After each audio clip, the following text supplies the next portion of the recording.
Just this? Yeah, correct.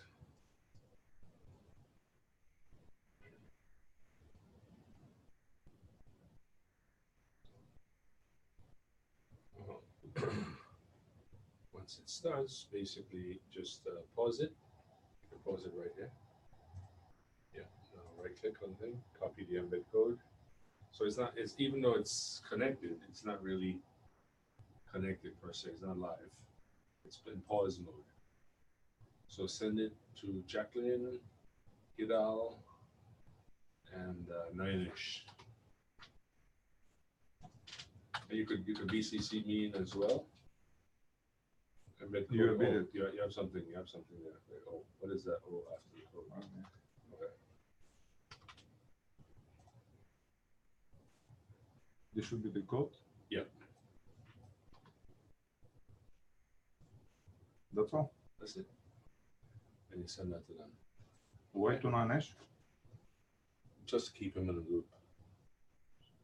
I don't really care, but he's always been copied in on it. So No, that's fine. if things f up, you can't say we didn't send it. He's typically the go between Hiral and No, I'm just asking. Yeah, no. But this is my logic anyway. I don't know. Where is he anyway? He's traveling in Kenya. Yeah. Okay.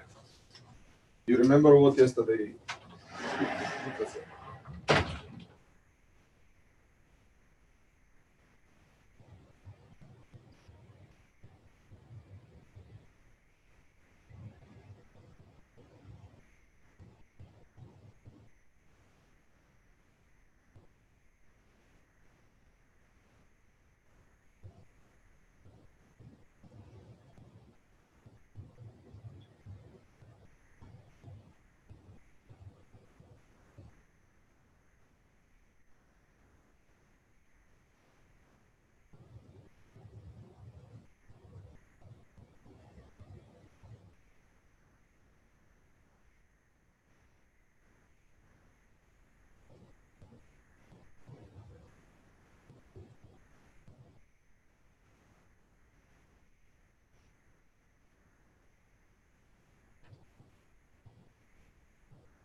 Tonight. Oh, I see. Okay. My only question is. Good morning, early birds. You're Good earlier than morning. expected.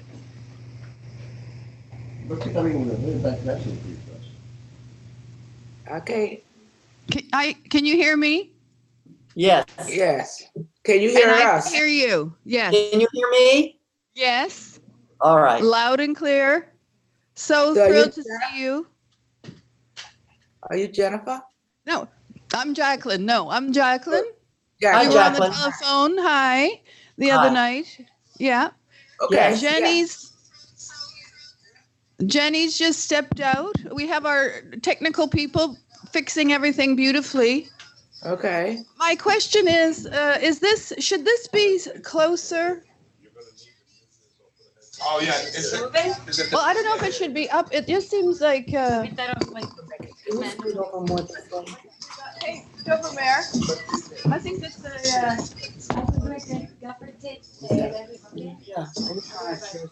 You're not the I'm in the back. You don't. You just have to scoot over. All you have to do is scoot over. Reflection. Are you getting a reflection on that? Oh, yeah. It's horrible, right? It's like get in the way. You don't want to move it off to the side. Here.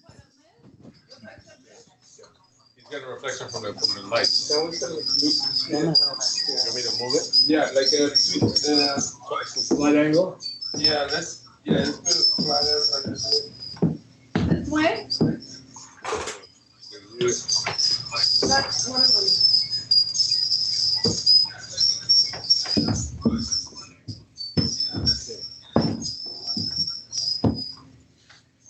Any less, Aitor? That's way better. How about this? And now we have to.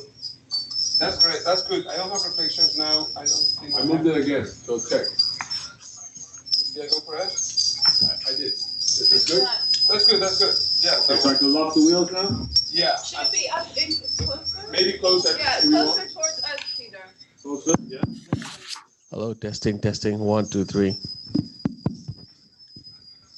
Now over to me now. This Right. You're too. Hang on. Go to your right. To my right or your left? You're right. You're right. You're right. Like that. That's great. Maybe more of an angle. No. That works for me. And now. Okay, that's great. Yeah, yeah. How's that? That's good? That's good. I just get a little bit of reflection on the top, but I only did one, which is the main one. Yeah. That's good. And now if we can lower the. Lower the screen? No, lower the brightness of the. Hey. No video on YouTube? No, of course not, because we paused it. Good morning, Alina. They're already Okay, so online. then you have to say, our early go live. birds. Give me a second, we'll come back. Whatever. You got it now? Should they come here? All right. Flowers? Yeah, like those same. I thought, sorry, what do you want? Lower the brightness. I think we have enough. The might brightness as of the well. monitor. Brightness of this? All right, hold on, let me leave the microphone.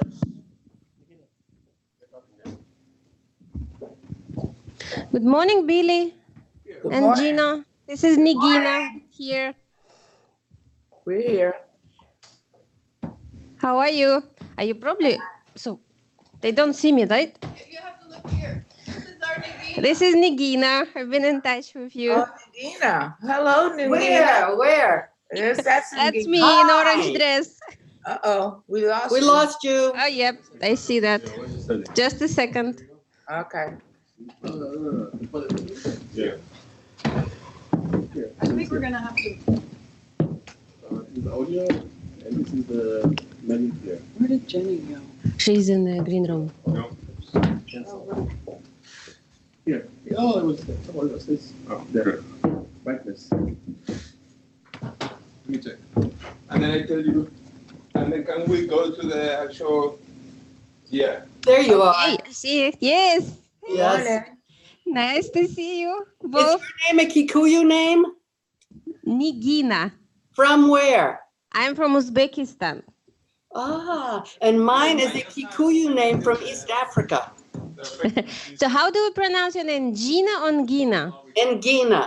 And Gina. So it's really Yes. close to mine, really. It is. It's unbelievable when I saw it. There's no one named Gina but Gina. Gina. So, Billy and Gina, I will leave this room now and we will call you from another, just on your phone. So stay online. Okay. We'll call you just to go through questions again quickly, okay? All right. Okay. But on your phone. All Don't right. disconnect. Stay online. All right. See you soon. All right. So we can do the opposite. If you want to turn on this one, if you want.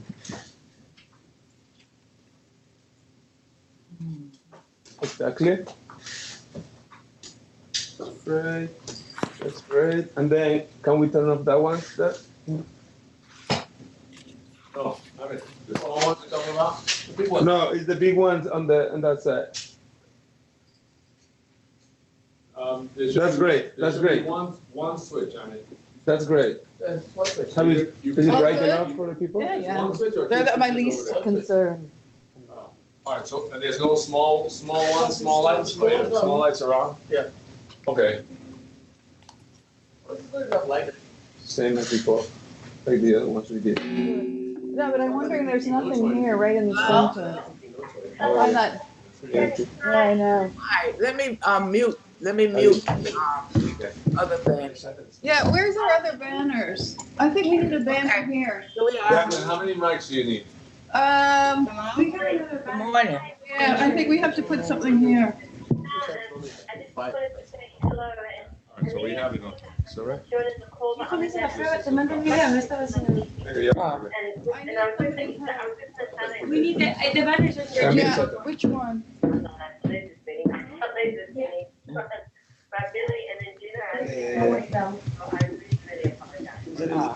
Really bad. That's fine. That's fine. It's a dark one. You So might we're come. really looking forward Yeah. Because, yeah, for camera it is. Two times one matchup. Just a little bit. One matchup. Just a little bit, yeah. Yeah, because here for the people, right? I don't know. There's a lot of rain. But it's kind of see what, and when I asked, maybe sort of about 5 minutes.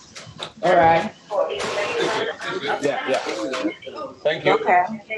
And then I will come to you, It's good for the people and it's good for the camera. Koi, Uh-huh. and then I will come back and ask more general questions. Okay. A couple more general questions Here, for each of the why is so you here? ready I shouldn't see you. up on those questions. Because So I'm this is the phone, and I'll go to that. because it's picking up this meeting room as the noise because this is the I've microphone. actually gone with the questions that you guys suggested. So for really, how do we bring the Right. I think that this girl's gonna go here. Oh, and dinner, committee, microwave, that, how do you engage? They're not good. So we're just seeing that. We're not here second. And then how do we actually have impact and on longer term engagement and empowerment with community? Because I think that's another really crucial area. Right. And you can speak to that really beautifully. And then for try and he's done really excellent research on adolescents and adolescent education. Uh-huh. So he wants to talk about How do you think this? How do you think? inversion that has really struck him as being transformative for adolescents. Uh-huh. And then talk about the key trends. ¿Quieres que grabo? And I'm going to come back and ask about Bueno, pues muy actual. intergenerational work. Cuando ella se quede. How do we really maximize and build on all the learning experiences that we've gathered in the last 25 What are years? you doing, Amit? How do we do it in a Right now, it's simply showing them and showing the room. Seeing them here. Huh? Showing showing you know, room. come back to both Simply of you, showing. say a few words on that. And all three of you, and then the final one, and that'll just be Does that like look better, Aitor? 3 minutes each. Yeah. Right. And then, because you would have already answered in part of what you were saying, the sort of final wrap up will be whose rights are being advanced and who's are being left behind. Right. Because I think that's really, really, really important. Mm-hmm. And I think have a conversation with, but I may even go for that one first because this is about rights and choices for all. And I think that's a really, really crucial issue. And when I've looked at what you've all done and also what Twa has done, that whole thing of being people aren't being left behind accidentally. And so how do you really focus on that? Right. So that's, and then what we do is then we'll then open it up for questions. We have people in the room, but we have a much bigger audience. It's not in the room, a much bigger audience of people who are people who hi, we just got Billy and Tina on the phone right here. So the biggest audience are actually going to be those on Facebook Live and those in the 153 European country offices around the world. Okay. And because it will be taped, it'll be shared and shared and shared. So, think of you're actually, communicating with a lot of people, which is really tremendous. All right. So does that sound reasonable? Sounds very good. That sounds very good. Excellent. Fantastic. Well, I'll let you go and have a final sip of tea or coffee or water or whatever. And we'll be joining you very soon. Okay. All right. Thank you. Bye. Bye. Bye. What did she say? Okay. I think I'll go down and. Can you tell me what she said? When I was printing, She was said that talking. you need to talk, the opening, when then she she wants you to talk about, she's gonna talk to me about bringing women back to the center discussion. She's gonna talk to you About what? Bringing women back to the center of women's health discussions. Mm-hmm.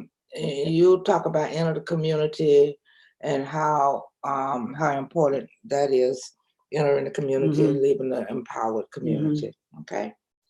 The next thing was just general stuff. That's the important That's when I stuff. started hearing it. I guess after that. Okay, I think the most important thing, and then she said there would be questions from the field, questions from the room. It's going to be on Facebook Live. She said, what the hell was it? She said, anyway, that's pretty much it. And here are the shared questions. When we talk about sexual and reproductive health and rights, what are the lessons and taboo issues? How do we? She focused on the second one. Seems to be when I started listening, she was focusing on how do we ensure we see and serve Right, the the interest of diversity, diverse yeah, left behind right, communities. Right. What does the world need more of? Let's get started here as we look around. Okay? Some of what we'll say will be guided by. I'm gonna go down and get some water in case we start coughing or something. I have some tea, some coffee here, but you don't have sugar. I'm just gonna get. I'm gonna empty this in. I'm just gonna get some. Thank you for throwing my thing in the trash. Huh? Nothing. I didn't mean to. I'm sorry.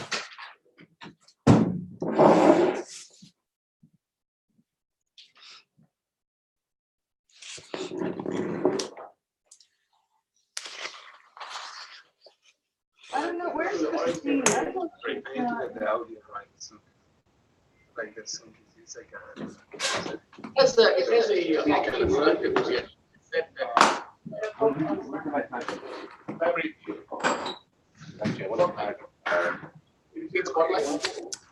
Excuse me. I'm just trying to think of a way I might to need share the desk more fully. we picked 3 microphones, you need another. These are all good, right? Light and I'm just trying to rearrange things so that I can be part of what you did this for. I might need it. It's a Just keyboard. turn it that way. I might need it for It means that I get 1/3, 1/4 of the desk, and you have everything else because you won't move over. I know your chair won't move over, but let me have some of the light from the light. Move the light over I here. thought we should move some of that stuff back there, because look at what they can see behind us. Let me get up and let me get out. Okay, I'm trying to focus on the room. I'm trying to focus on us. Okay, ¿se ve bien el volumen? But what I'm worried about though is that Ahora moví la cámara. ¿Qué pasa? Que moví la cámara. Ok, se ve bien más o menos. Ya sé. Creo que es como para que puedas ver. Okay. Porque si es que me pongo con la... Okay. Light. Light. Bring the light over. Take this away. I'm just asking you to share the desk.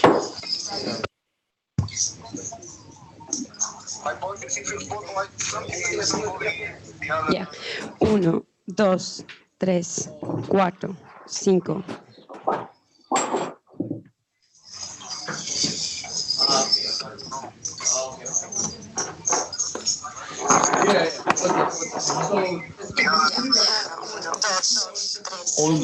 Almost. ¿Ya? Esto es que es a ojo, ¿sabes? Es como es.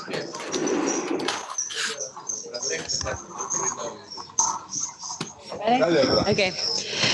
1, 2, 3, 4, 5. Estamos online ahora. Pero puse test, ¿sabes? Sí.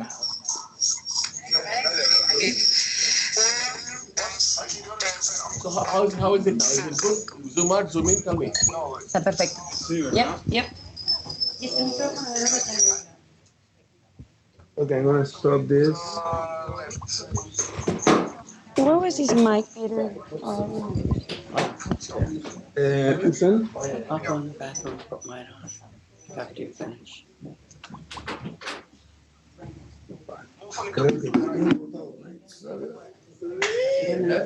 Ya quité emocionado. Sí, ya le vi saltando por los aires. Good? Okay. Yeah, What are you we should saying, like program Billy? this. We can't do it manually, right? We can't program this settings manually,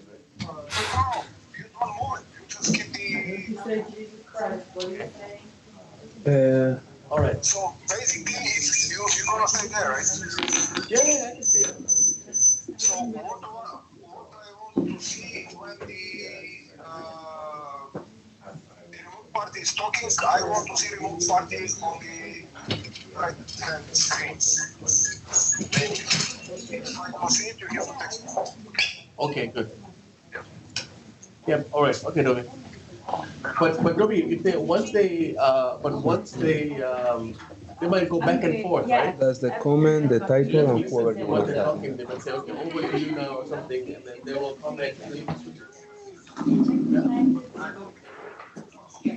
No, it won't be. Because each is gonna talk first, and then they're gonna open up a question, and then they're gonna ask each of them to comment, and then they'll comment, and then, yeah. Let's see which change positions. If you sit the lap chair or sit where you sit.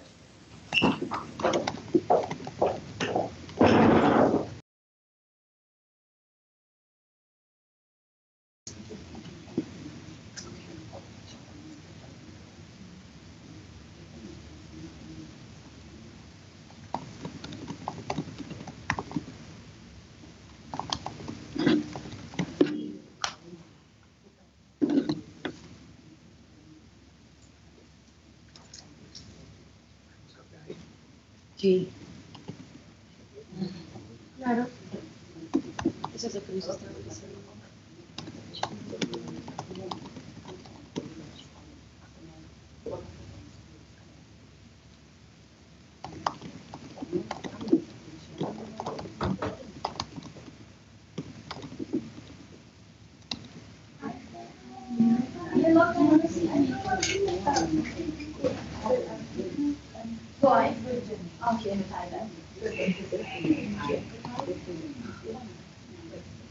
It's hopefully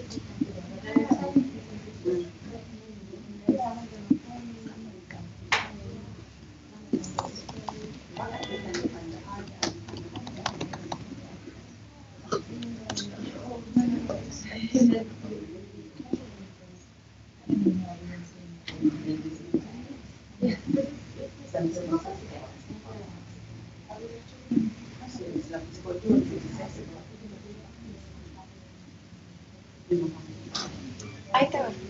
¿Sabes por qué la mía? Antes me salía 24p y ahora solo tengo opción 25p. Mira.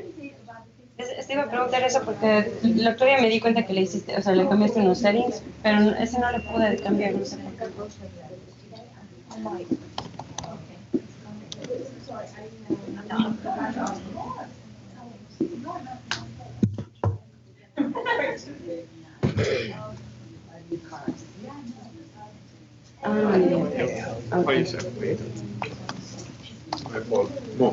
It's your fault. No, el Yo te lo, sí le lo como cambié y no te lo cambié.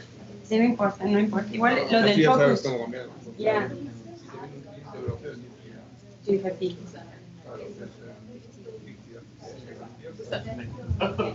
Hey. No. Owes you something? Well, who wants to even do the questions? I don't know if I can do the sheet. People want what people want. How you doing, bro? You all right? Yeah. Yeah. Okay. Population council.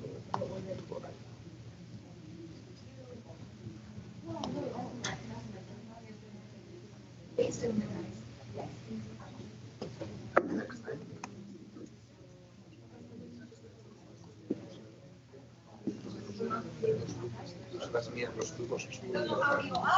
Atrás donde están, backlight. Desde atrás de esto. Y los pones como acá.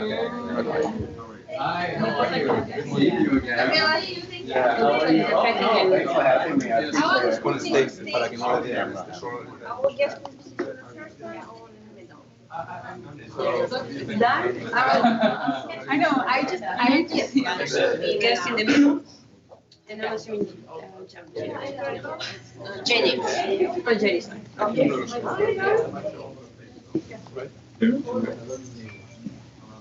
No, pues que vaya. Ah, porque pues es una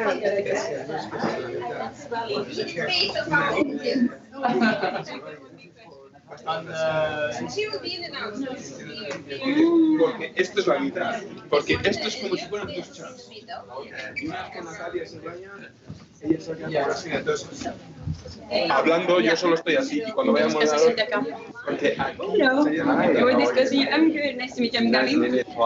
So we're gonna have you sit here. Okay. So you're next to the other speakers. Okay, Yeah, great. is that good? Okay, that's great. Thank you. I appreciate it.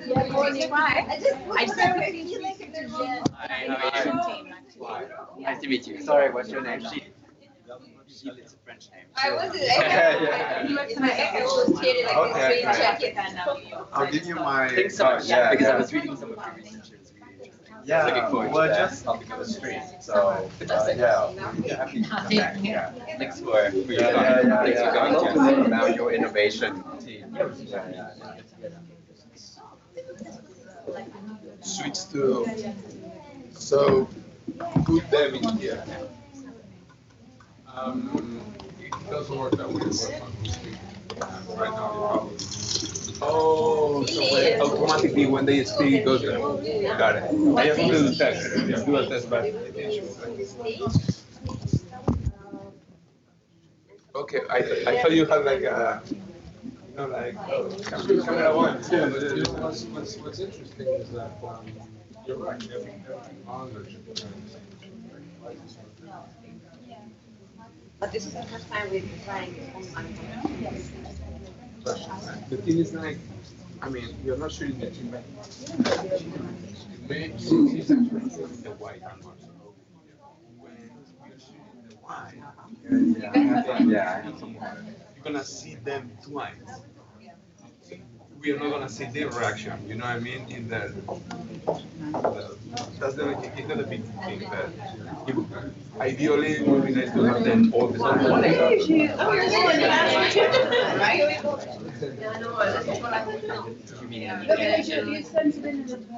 Yeah.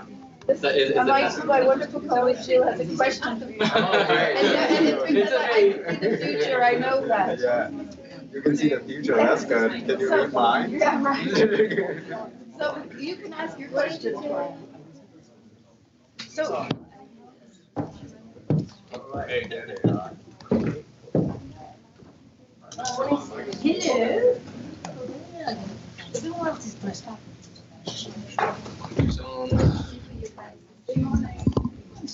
It's always right now. These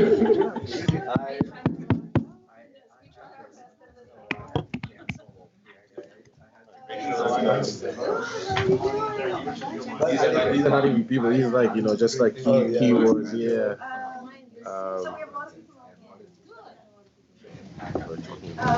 You're sitting here.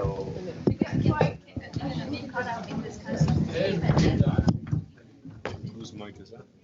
That's my extra mic. Okay, all right. That's what it's No, hang on. This one's yours. Sorry, I have one. Okay.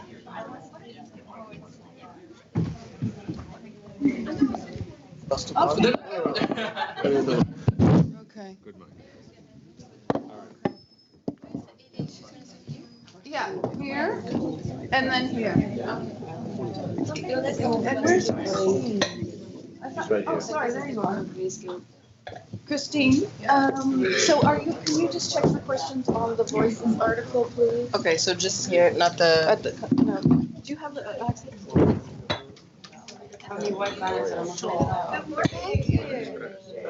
This question I have.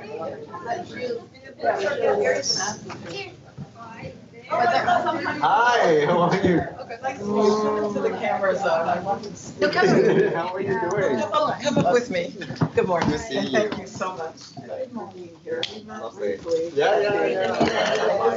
Can you face the camera? We'll face the camera. All right, okay. Hello, I'm Laura. Hi. Hi, everyone. Where's Billy and Amina? Hi, Billy. Hi, Amina. Hello. Oh, this is great. Yeah.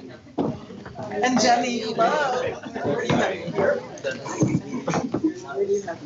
My goodness. Here? Perfect. Perfect. All right. And here with all her paraphernalia. Sorry. Do you want me to grab that? Oh, you did? Perfect, thank you.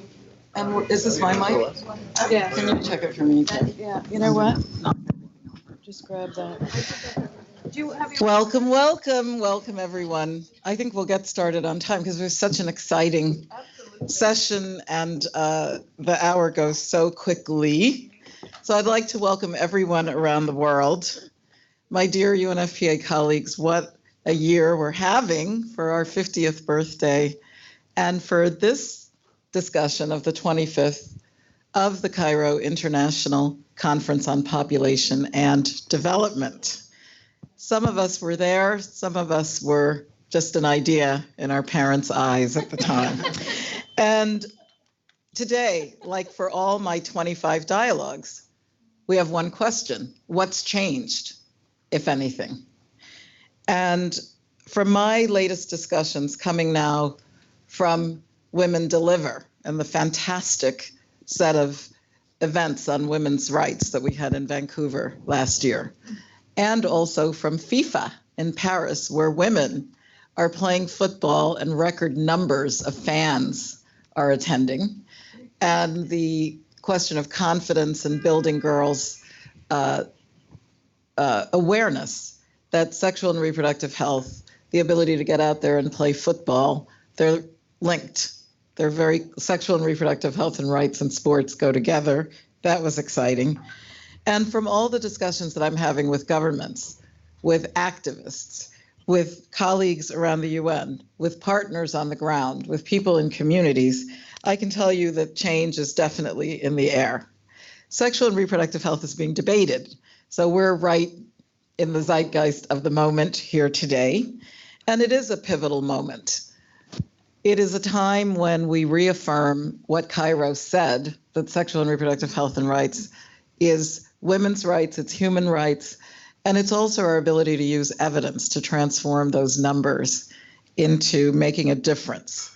So I'm very proud of what we're doing at UNFPA. I hope you are too, because people are looking to us for inspiration. They remember what Nafis Sadiq said and did when she invited NGOs into the United Nations, into that space in Cairo. The Egyptian government is asking us to resound again this year with Egyptian youth, and we're going to have one of the stopping points on the road to Nairobi in Cairo again with Egyptian young people. So as we get closer, and it is closer, 20 weeks to go and counting, to November 12th, when President Kenyatta is going to open our summit on ICPD number 25, we have to continue to deepen our engagement and to do our best to lay that groundwork and to make young people, people with disabilities, women of every stripe, color, creed from around the world, not only welcome, but coming in with their commitments. How are we going to make the year 2030 the definitive year when those sustainable goals come into being? And so, do we have a wow panel today or not? Yes, we do. The first person I'd like to introduce and to spotlight is Dr. Ingina Lithcott. Dr. Ingina is a PhD in nursing. So shout out to all the nursing and allied UNFPA people. And Ingina's career has been in academia originally, and actually she served at the Columbia School of Public Health with Alan Rosenfield, a big name in terms of sexual and reproductive health and rights, asking the question, where's the M in maternal child health? Where's the M in MCH? That was one of the stepping points to Cairo. And then hopefully she'll tell us a bit about why she is now so important in the breast cancer movement in this country and around the world, and as an officer of the Black Women's Health Imperative, which she helped to be one of the very prominent founders of. And she has a very interesting history of linking the university and academia to the community, up to and including helping women in low-income housing in the United States to understand their sexual and reproductive health, you know, menstruation, how do you conduct yourself, and responses that disenfranchised communities can do for health disparities. Next, so welcome, Ingina. I'm so delighted that you're here with us from Massachusetts. And next to Ingina is none other than Billie Y. Avery, who is an icon in the feminist movement all around the world, but in the United States very early on, she was one of the movers and shakers in the lay midwifery movement, way down south, where the whole idea of taking charge of your body, understanding and looking at your cervix was like totally unheard of, the type of stuff she was doing for the last decades. Now, Billie's activism includes bringing together Black women in the United States for one of the resounding moments, again, in sexual and reproductive health, and she is the founder of what was the Black Women's Health Project. She said that it was her husband Wesley's sudden death that led her to understand at the age of 33 that she could be a catalyst, that she could be somebody who could do self-help so that people would understand the link between health and poverty. Billie, I'm really thrilled that you are here, and we really honor you, and it's just a pleasure to see you even virtually. Yes. And we next have our third fantastic panelist. And Dr. Twai Ngo is a prolific researcher who is connecting all the dots on those SDGs, from poverty to health to inequality. And his scientific papers and his analytic discourse is influencing us within the UN, as well as the banks and governments, and most important, real people who need that quality evaluative analysis in order to escape the poverty gap. At the moment, he is director of the Population Council's Poverty, Gender, and Youth program. So perfect for today. And when you see his bio, I mean, it's just awesome. He's one of the 120 under 40. So to take the type of leadership that you have taken as a young professional is really amazing. He's also been with Marie Stopes, a key partner of UNFPA. So we are excited to know more about your work with young people and how you're improving the well-being of adolescents and vulnerable populations. So am I delighted? Yes, I am. I would like you to join me in giving a warm welcome to our panelists as I hand over to our What's Changed moderator, none other than Dr. Jenny Butler, who is UNFPA's global coordinator for the Nairobi Summit ICPD25 and for our 50th birthday activities. So thank you, welcome, and over to you, Jenny. Thank you very much, Natalia, from our own world leader on rights and choices for all. I'd like to start with the first question, and for Billy.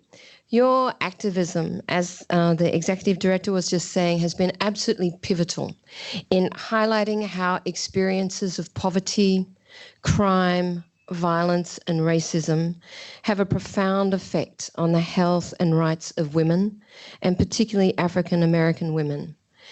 And one of the jarring statistics that you've made clear is that the US has the highest rate of maternal mortality in the industrialized world, and that women in the US have a mortality rate, the African American women in the US have a mortality rate that is 3 times higher of that of other women within the United States of America.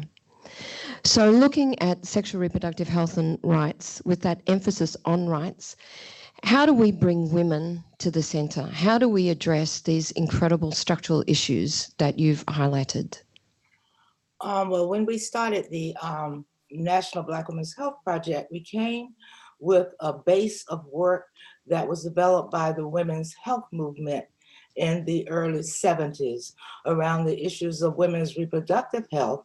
But as we started looking at reproductive health, we realized that health disparities exist across all of our health, and that we sought to put women's health at the center, and not just our body part health, not the OB-GYN, not the obstetrics, not the heart, not the all, but how do we begin to look at us as whole functioning human beings? How do we get our perspectives into healthcare?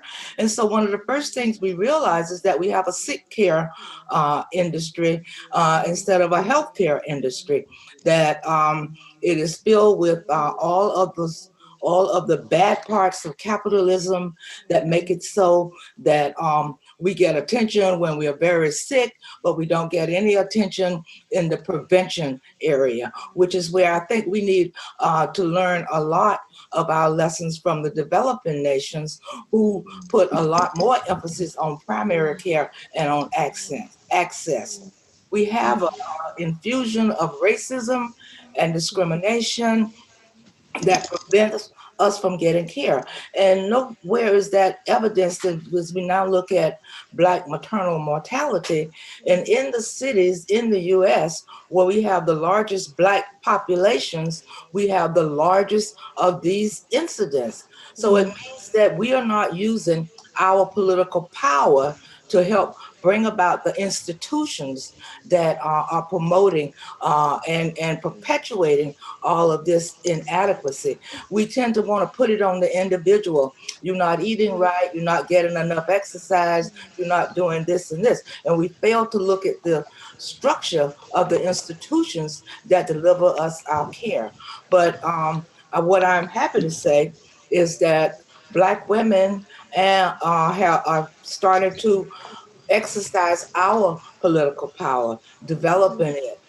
We have a high record number of Black women now in office, in Congress, and we are encouraging people to get involved from the local level, from your school boards, right up through the county level, through the state level. We have to build this thing a building block so that when we come up with ideas and solutions, they can be put in place. They're no good as long as they're sitting on a book in a library somewhere. We need it to become actualized, and we need political power to do that. We also, sexism still is rampant, as well as racism, capitalism, sexism, homophobia. All these things work against us and keep us from being the powerful beings that we are. One of the things that we have done has been able to insert the voice of African American women into the healthcare dialogue.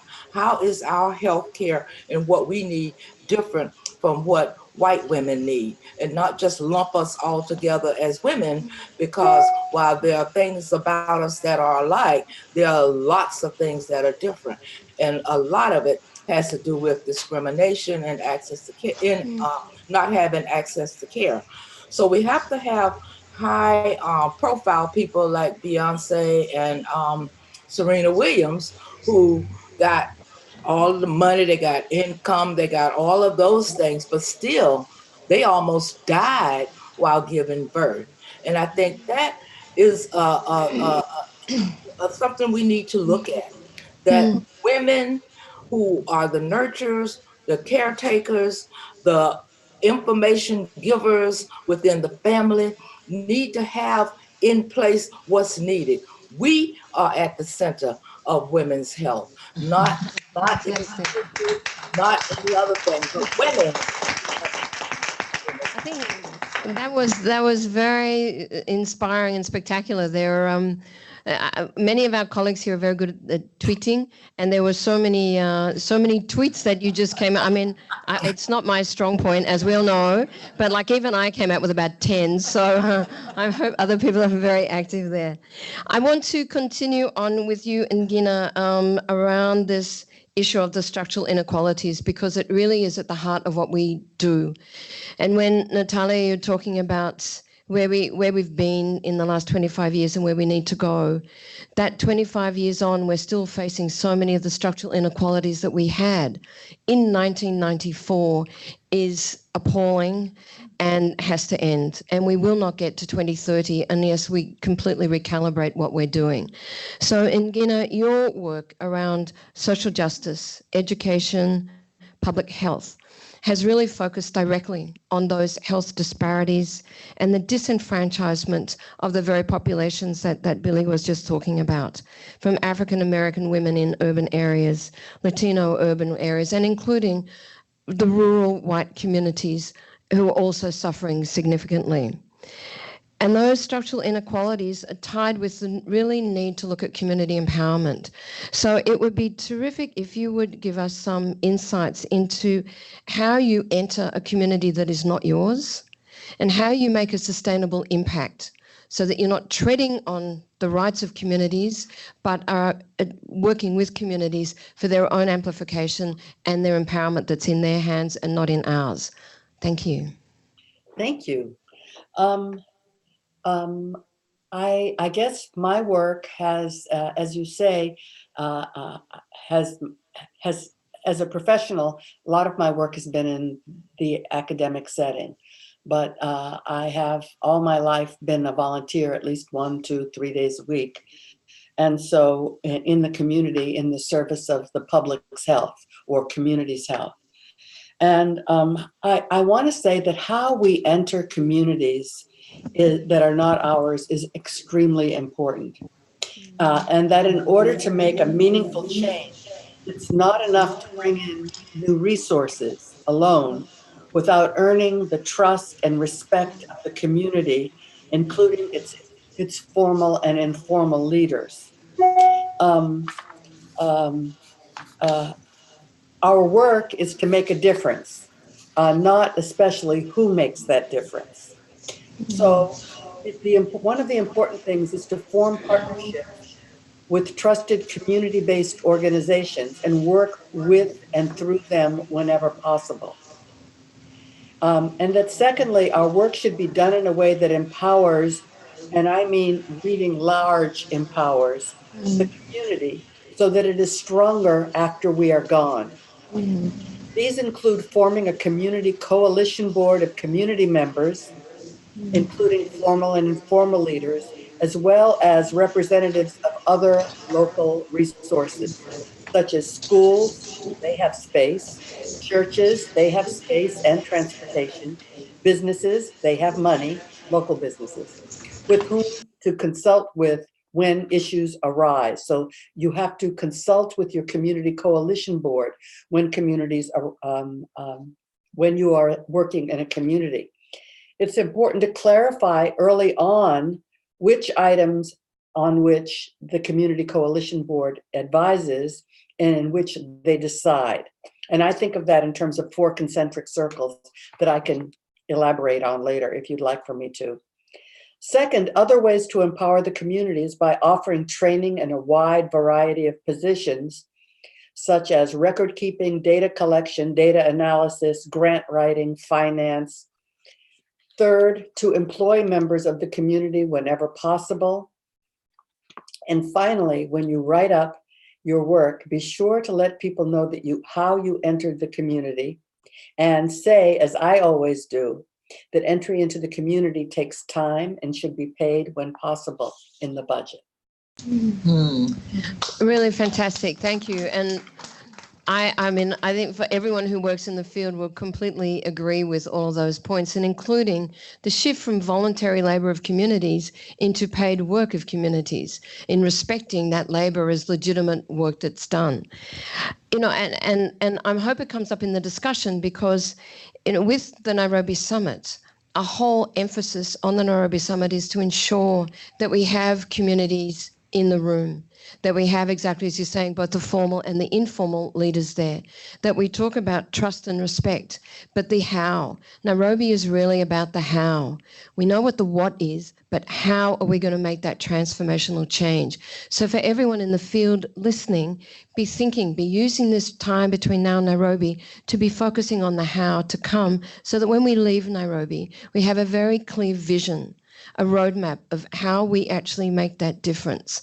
Fantastic, thank you. So now I'm going to turn to Twai, who not only is one of the 120 young under 40s, I'm like you, Natalia, when I was reading his CV, I actually thought I would go home. And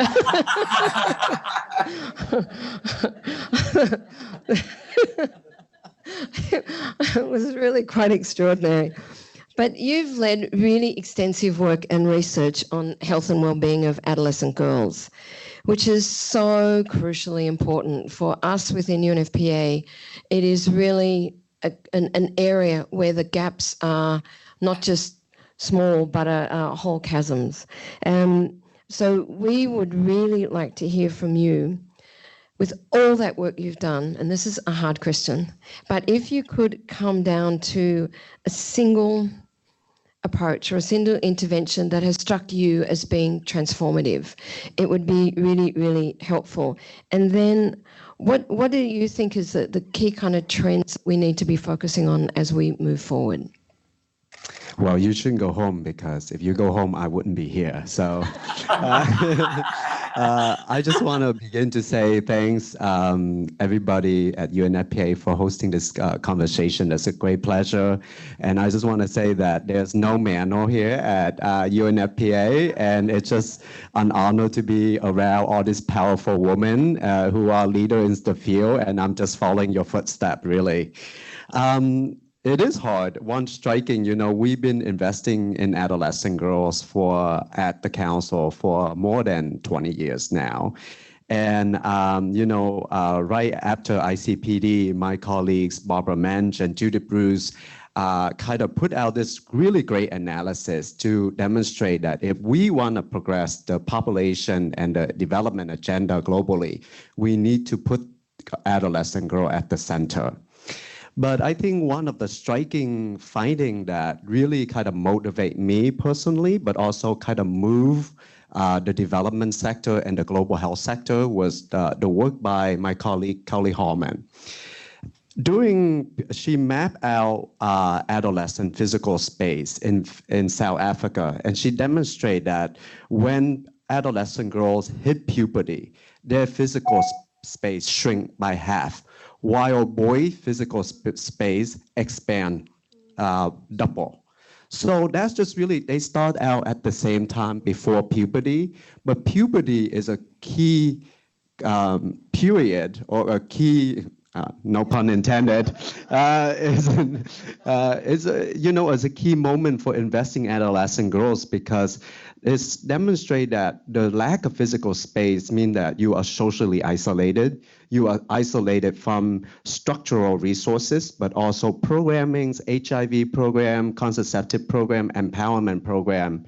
So I think that finding had really mobilized different sectors to think about this group of adolescents a little bit differently. One is that we need to work together. So the multi-sectorial lens. Adolescent girls, they are not the same. They have multiple needs. This is a very important period of development, physical, social, as well as brain development, brain science tell us. So I think that's how kind of we mobilize the sector a little bit and think about them more holistically and not just, oh, they need contraceptive or they need HIV, but education, economic empowerment, how do we put them on that trajectory? And I think for us at the Grow Innovation Research and Learning Center last year, we put together the synthesis of finding across 50,000 adolescents across 3 continents. And I think two striking findings that these are intervention research through impact evaluation, so very rigorous study. We found 2 things that are quite striking. One is that in order to empower girls, you need to really intervene at different levels within the community, getting the resources to girls, to the household, but also working to changing norms at the community level. And I think something that Gina was saying is to mobilize that coalition to support your agenda as well. And the second is that you need to address the economic independence of girls. So empowerment program works better when it tied to a cash transfer or an asset transfer intervention. So really, I think it's structural. As Billy was saying, there's a lot of structural issue that girls are facing that limiting them from accessing the resources. I'm going to move to your second question and talking some global trend that I think as we move forward to the 2030 agenda, we really need to focus on. I'm not biased. I'm a scientist, so I base my my assertion on data. We are facing the largest generation of adolescent and young people in history, 1.8 billion people. 90% of them are in the developing world. So how do we mobilize different sectors to invest in them? They are the future. They're going to be future leaders.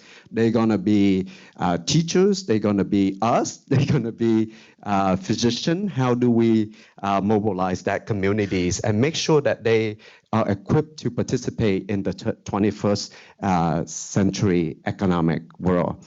The second trend that I want to highlight is urbanization and migration. Today, 50% of the world live in urban settings. By 2050, 70% of those population will live in urban settings. How do we prepare for that? About urban settings. So, and it is estimated that about 260 million people are on the move. These are migrants. These are women. These are girls. These are refugees. So how those 2 trends are so important for us to worry about, because it's gonna tell us how do we think about investing in sexual and reproductive health and rights for these people. We need much more sophisticated thinking and innovation about data and programming and policy. It is very complex in an urban setting. Survey data won't solve it. We need to bring it down to really think about who is excluded and who's included in the policy agenda. How are the hidden population in these urban settings? And I think, in order for the SRHR agenda to progress, we really need to pay attention to the climate change issue that are affecting this population. They're going to affect young people, women and girls much more directly, and then I think we need to think about the refugee movement around the world as well. How do we really pay attention to their rights? Today, I woke up with NPR telling me that Ebola has struck Uganda. You know, and this who is it affecting? Is the refugee, is the Congolese refugee in northern Uganda where I used to live and work. And so it's the disparity of the resources. Thank you. Thank you, Tuai. Thank you very much. Well, I don't know about you, Natalia, but I'm sitting here feeling pretty good about our 5x5 themes and accelerators for Nairobi because they've all just been covered. I mean, these are the really, really critical issues on universal sexual reproductive health and within universal health coverage, which addresses the whole issue of the structural issues. What's the kind of financial momentum, the changing of the financial funding structures that we need to ensure that we're getting a different kind of funding package that's going on within countries. Looking at data, demographic trends and how they're impacting on the lives and SRHR of populations, which we're just talking about, including refugees and migrants. Looking at gender-based violence, ending gender-based violence and harmful practices, which comes back to some of the cultural issues, the structural issues that are going on and how we reach into communities, formal, informal leaders and so on to make those kinds of changes that are necessary. And then SRHR within humanitarian and fragile contexts, and that climate change is actually increasing the fragility and the vulnerability that we are going through. So absolutely brilliant. If you don't mind, I'd like to pick up on the last area that you were talking about and come back to Billy, which is about the rights, whose rights are being advanced and whose rights are being left behind.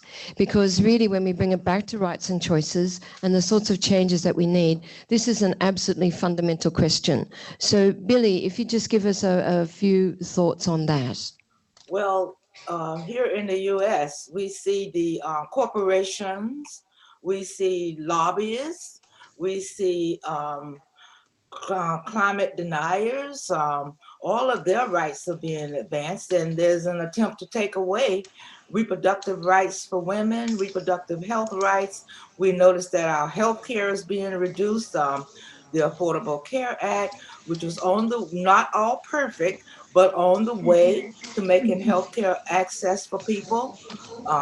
That's being undermined. And so it gets back to the politics of healthcare, the politics of how we're going to take it back and make it where it works for the people. That is the big, big challenge that we have. That one of the things that unites us all as people is health and access to healthcare. And when we are able to push that button where the lights go on in people's head, they become woke and realize that you don't own much in your life. You own your health. And when you lose it, you lose everything. And that's true for every human being walking on the face of the earth. I was thrilled to hear you bring in rural whites, because there has been a lack of emphasis placed on having rural women understand reproductive health as it relates to them and what their rights are.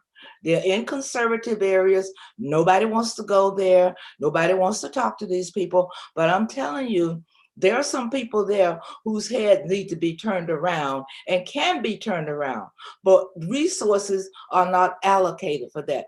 I say to my white sisters all the time, go work with poor white women. They need you. Don't always want to go and work with low-income Black people or low-income Latinas and all of that. Go work with people who look like you so that they can see what you are saying, because they're living under false assumptions.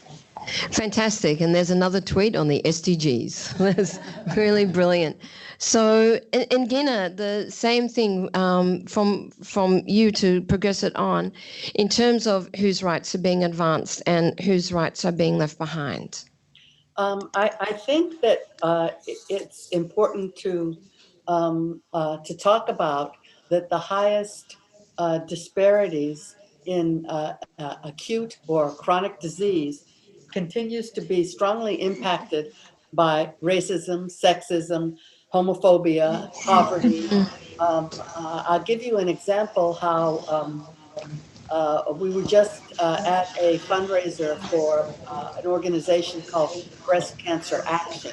And there we talked about how amazing it is that in terms of HIV/AIDS, that because of the population that was first impacted, white men, white gay men, and the activism of ACT UP, that the healthcare industry and pharmaceutical houses moved very fast, so that now PrEP is PrEP 3. It's already in 20 or 30 years up to the third rendition of improvement. Whereas in this country, the fastest growing group of people that are identified with HIV/AIDS are African American women, because of the prison industrial complex, where 1 in 3 Black men ends up spending some time in jail. When they are released, they have HIV or they have AIDS, and they come back home to the women who are waiting for them. They're not using condoms because they figure that if they don't have HIV/AIDS because they're not gay. They are infecting women who didn't ask for protection because she didn't realize that they had HIV or AIDS. This is a problem. It's a problem of health disparity, and it's something that we need to understand who's being left behind because of racism, sexism, homophobia, poverty, and we have to make these populations our priority. I'd like to add fantastic. What Adina said that she didn't say that we talked a lot about is when white gay men became sick with AIDS, women went to nurse them, take care of them, look after them in all communities, Black, white, Latina, all the communities. Now, the emphasis is on, now Black women and other women of color have high incidences of HIV/AIDS, and where are the white men? Those white men, even if we look at just the ones who are gay and white, where is their advocacy for women of color who are suffering with this disease? Can they use their power to help bring about changes? That is what's not happening. And this fundraiser she's talking about was hosted by 2 gay men who were upset because gay white men are not giving back and helping other affected populations. So you see, there's a lot of work to be done right within the affected populations. Thank you. And that's a perfect point for us to turn to the audience. I mean, we've had very, very rich input around the structural inequalities. It's inescapable. The evidence is sitting there that, as Professor Radiker in our last What's Changed talked about, people aren't being left behind, they're being pushed behind. And we really need to address that. So may I, Jacqueline, turn to you for questions. And Gilles, I believed you had a question to ask. May I ask you to, yeah, the microphone would be help. Yeah. Come up so people can see you on camera. Good morning to you all. So my name is Gilles. I had a question, but now it's not at all the mood of the discussion. So I'm going to change my question and just rebound on what was said now. I think you were bringing that point of the women's movement, the LGBT movement, in a time of great divisions, sometimes are pitted against each other, some tensions about access to transgender women and feminist movements that feel tensed about it. How do we bring those movements together, and how do we look at exclusions and discriminations and the pushback that a lot of groups are facing together in a more holistic manner? How would you see those movements coming together again? Thank you. We'll take a group of questions. So come thanks. on up quickly. Time is yes. Oh, Are there more questions in the room here, Jacqueline? Please, Soyol. No, thank you so much. My name is Soyol Toyobayar. I'm the coordinator on youth in demographic dividend here at UNFPA. So I had a question because I think the emergence of the young leaders, and some of them are now occupying spaces of the parliamentarians, being the ministers, and we have many of those also getting together in Lisbon in about a week or so to discuss about youth policies and programs. So they have a real chance to really turn the tide and to really start looking into those policies and programs as a tool for change that we cannot really allow to linger further. So I just wanted to turn to the panel and say, if you had a message to really, call on those young leaders, policymakers, and parliamentarians, what would it be so we can take it there? Thank you. Thank you, Soyol. That's a fantastic question, and from Gilles as well. I'm just looking if we have questions online, Jacqueline? In the room? Any more? Yes, one more, Erin. Please come up. Hi, good morning. I'm Erin Anastasi with Technical Division and Maternal Health Team. Thank you very much to all of the panelists. I'm wondering, thinking about those most left behind, who are often invisible and hidden away. And of course, I think about fistula survivors because I work on fistula. But beyond fistula, I think about women and girls with disabilities. I think about young girls who often come from rural areas and go to the city to work as housemaids and are essentially slaves. Women and girls who may be trafficked, who are really almost cut off from society. And what kind of evidence do we have about how to effectively reach those women and girls who are many times invisible and to help them achieve sexual and reproductive health and rights? Thank you very much. These are such great questions, and I think that addressing what has been termed by Billy the conspiracy of silence is another aspect that you can help us with, because very often as UNFPA we're accused of fill in the blanks, sex education, which we champion. Are we teaching kids how to have sex? Are we teaching young people how to protect themselves? For abortion, LGBTIQ, for anything that you want to think about, including gender, which Gilles brought up, transgender people have the same exact rights like everyone else. So how do we kind of break through that? I think that's fantastic. And just as I come back to the panel, to add another statistic that I was reading the other day, that this is not about the US, but globally, that gay men are 28 times more likely to acquire HIV than all other men. Notwithstanding the tremendous comment that you made, Ngina, about the prison populations, which is crucial and so neglected, and that transgender women are 13 times more likely to acquire HIV precisely because of these structural inequalities that we've been addressing.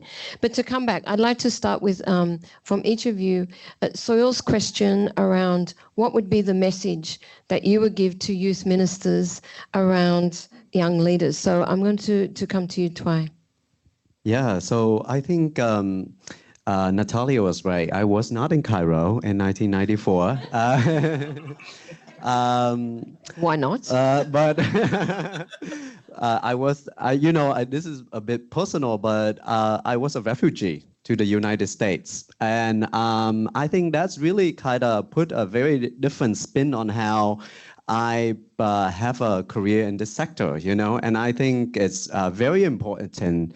I think in the development sector, I'll be very honest because the brief for me was to have an honest conversation. I think in the development and global health sector, we often are guilty of are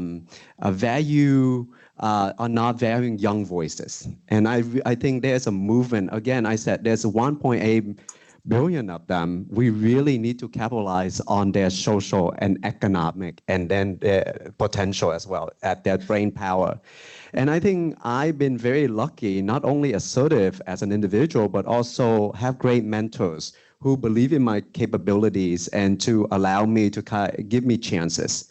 So I encourage all of us to really find young people who can we mentor, who we gonna provide a platform for them to succeed. And I think also within the sector, we really need to understand when do we need to step back and when do we let the next generation lead. Sometimes it means that we're not in the room, because I notice that when I'm in the room, I'm sucking up the air, you know, like right now. So I felt like, so I really want to find ways where I can push, you know, I can push the next generation for them to have their own ideas, to have their own voices, and provide them with the right skill set for them to succeed. And I think that needs to happen across different sectors, but particularly in the development and health sector, we really need to kind of focus on that, really building leaderships, but also building leadership at the national and the subnational level. I mean, this conversation is right, but action happen on the ground. Policy is at the subnational level now. So we need to build a cadres of critical thinkers on the ground who are gonna solve the problem for 2030. Right. So I think that was fantastic. Thank you. If I can add to that, possibly. Please. Absolutely, please. I'd like to say that what I see. We can hear you again, and please go ahead. Okay, that what I would like to say that is that what I tell my colleagues is that as we become more and more mature change makers, executive directors, whatever, that our most important role is to identify young people that have potential, to whisper in their ear, to offer mentorship, which they can choose to not take, and then to walk beside them and eventually to walk behind them. It is crucial that we think about leadership change, leadership moving forward. I totally agree with the previous speaker. Thank you. That's absolutely agreed and tremendous. Billy, I can see you'd like to add there. Yes, I just wanted to add one word that is so important for those of us who are older to know when it's time to go. You know, actually, I really... She said it, I didn't say it. You know, no, but I actually really agree with that. I think it's really crucial. Very much, you know, and I'm sort of, if we look on the continuum, I'm certainly on the way to go end of the continuum, which is really good. No, but various important things have come up, and just as I come to the next question, also on a personal level, my daughter-in-law is a refugee who came from Myanmar when she was 15. And, you know, I then look at my grandchildren and the totally different opportunities and power that they have vis-a-vis what their mother had. And so you're absolutely correct. Really that total investment, and not just investment for you, but looking forward to those next generations and the very important structural changes that need to occur to make that happen. So, but I just would like to pick up on Gilles' question on cross-community engagement and working together, because this, I think, is really fundamental. We'll use this as a starter for all of us now, because we can't possibly get down into it in a lot of depth, but it is one of the things from my perspective that actually hampers solidarity and collectivity among the community sector, among the NGO sector. And we bring it back to what Billy and Ngina were saying before, that why isn't there the assistance for different populations? Why is that segmentation of the advocate and the activist roles? But please, let me come to Ngina and Billy, and then to Twai. I think a lot of it has to do with the building of the silos, and this organization only works with this population, and a lot of it is around money. Who's going to get the money? Who's going to get the most money? What about the sharing of the resources? There just seems to be a lack of commitment to the understanding that it really is all of us, and that what affects one of us actually affects all of us. And we need to move away from this sort of only we can do it. We're only relating to ourselves and understand how we are all connected to each other and how we are connected not only here domestically, which the United States seems to think is the best place in the whole wide world, that there's nobody else who's done anything better, when in fact statistics show there are many, many, many things that are done much better and examples we could learn from. But to spread our arms out and be a part of the global, be a part of the world, join the rest of the world. The isolation is deadly. And as long as we have these, I got mine, you get your kind of attitude, we will remain in this powerless position with these same issues. We'll be here another 30, 40, 50 years, still talking about the same things that haven't changed. I just want to add, though, that what is crucial to change is for individuals to do work on themselves. Who am I? What am I about? Why am I really doing this work? And clean out the cobwebs of their minds and get their heads on straight and do some right-headed thinking and stop squabbling over these having a piece of a pie that really is not a whole pie to begin with and not a pie we should be even wanting to eat. Fantastic, thank you. Engina, would you like to add to that? And then we'll come to a Facebook question that we have. We do a lot of talk about building partnerships and coalitions, but we don't talk very much about how to do that. And how you do it is not always a straight line. And it requires something that Billy was saying, it requires work within the organization and then work between the organizations, conversations about what is meant by this, what is meant by that, so that the partnership or the coalition that's built is one that is based in understanding that we're using the same language to talk about the same things, that we are clear about which things we don't necessarily agree on, and that we work together. It's a way of reaching commonality between two previously siloed groups in order to build the coalition that will be much more effective in creating change. Fantastic. Jacqueline, may I ask for the question from Facebook? Usan, you have it? Yeah. Great. So this is a question from Amira Ba Fadel. She's from Yemen, and she's asking about, this is her question, I'm just going to read it word for word. My question is about how to start to educate young girls in rural areas about reproductive health. It's been such a huge shame to open this kind of conversation and awareness there. Again, Amira Ba Fadel from Yemen. It's such a huge what? Such a huge shame to open this kind of conversation and awareness. I think speaking about the taboo. The taboo. Oh, a shame is it? Yeah. Okay. So that's a wonderful question, Amira, and thank you very much. I'll ask the panelists just for a short response.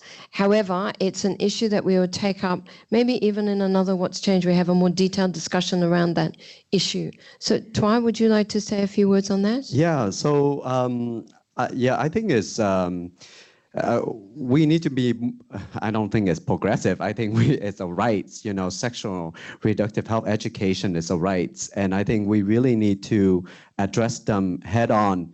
Some ways that we have been doing this successfully in the setting that Amira was hinting to, rural setting, is that, we kind of use data to demonstrate to policymakers, to community leaders on how this. So a study that we did evaluating all the programs that focus on empowerment program that address power and gender. So that's part of comprehensive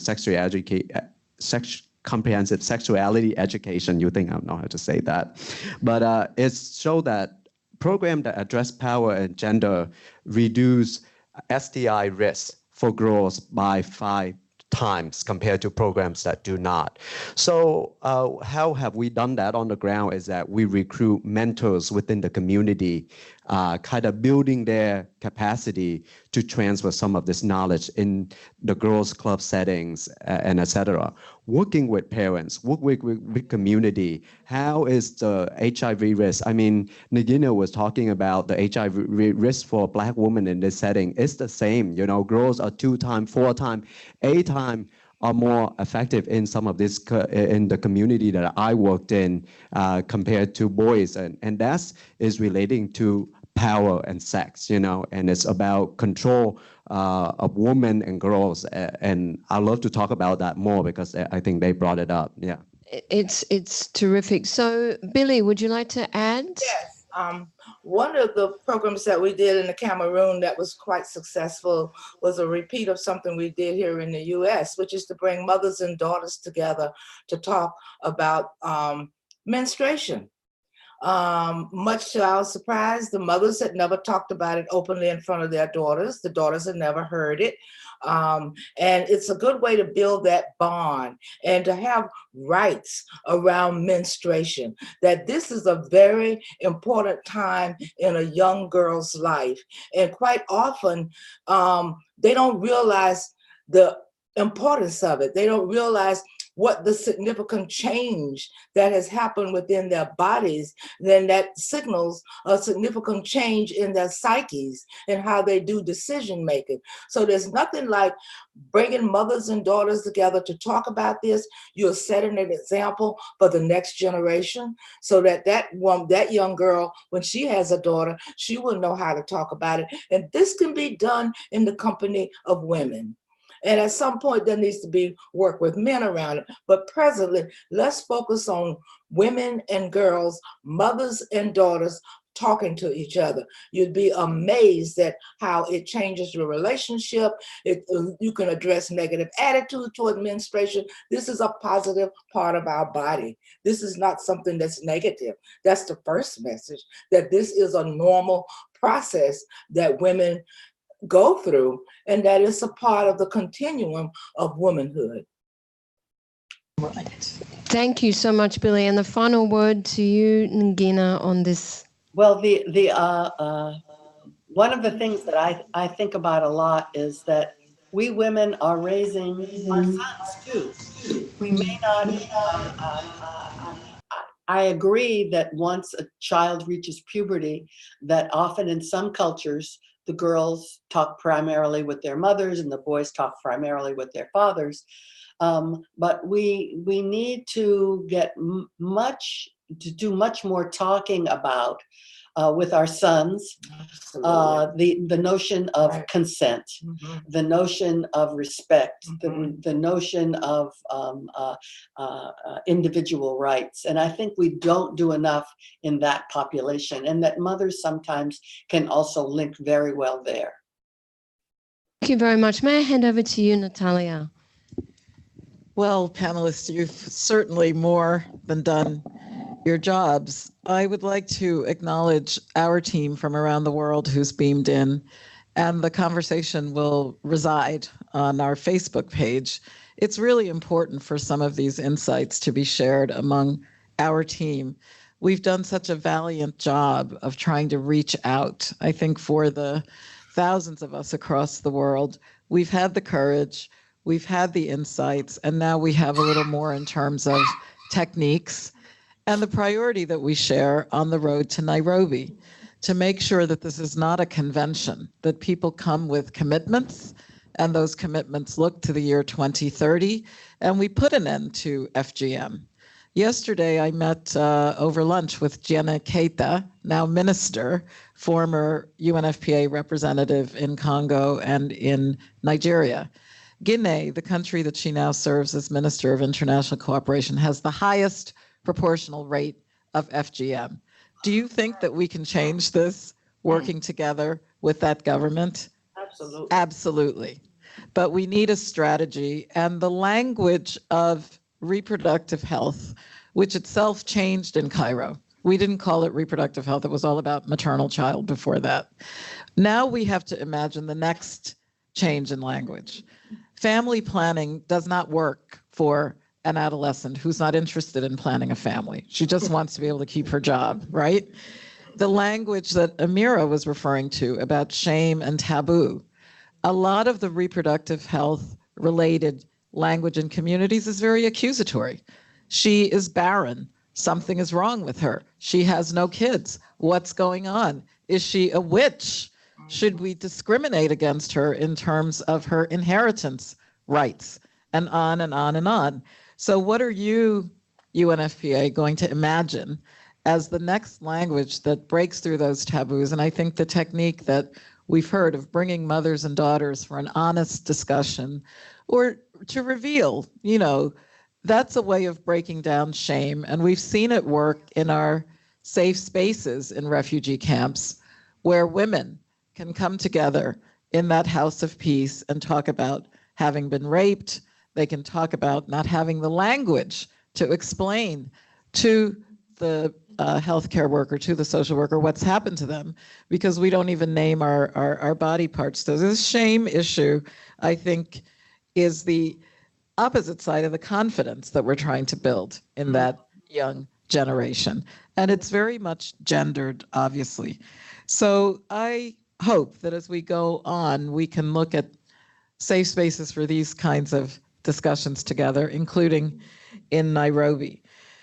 Panelists, it's been a stimulating discussion. I think we all have many more questions we would have liked to put to you, but we feel very honored that you gave your time to talk about what's changed and what's changing, because clearly unfinished business is still there. And for the poorest women, for people who are caught up in conflict and crisis, for the fear of Ebola, which, you know, WHO has really worked over time to contain. But as you're saying, it's a bigger piece of the puzzle. It's not just the virus, it's the conditions under which people live. The honesty around sexual diversity that needs to be brought to the table. How are we going to do this to make sure that everybody can be a safe young person and have a dignified, healthy, older age as we talk about demographic diversity? Universality, universal access, now the universal health care UHC discussion. The cornerstones for many of these discussions were Rio, Cairo, Beijing 25 years ago. And I think we now have a possibility to continue on that road to Nairobi, incorporating everything that we've heard here today, and to be united in our vision about a world of rights and choices that must become a reality, not just for some, but for each and every one of us. Thank you again, our wonderful panelists and our wonderful moderator.